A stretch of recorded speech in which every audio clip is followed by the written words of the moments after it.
How to convert a PDF file into Word file. Hello guys, this is Atticus and welcome back to another tutorial video. In today's video, I'll teach you guys how you can convert a PDF file into a Word file.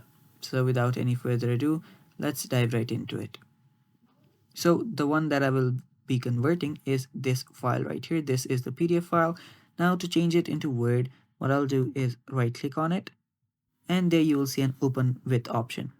Tap on open with, tap on choose another app, and from here scroll down till you find the Word. Simply tap on Word and it should open up in Word. Now there you go, you can see that this file is now open in Word. Now you can make your edits here, you can do whatever you want, and after you do that you can simply save it as a Word file. For that, simply tap on Control Save and then save it to your file location. So I'll just save it here, tap on save, and it should now get saved as a Word file. Now there you can see the functional sample is a Word file. And that is how you do it, guys, and that is all for today's video. Thanks for watching, stay tuned for more, and bye bye, take care.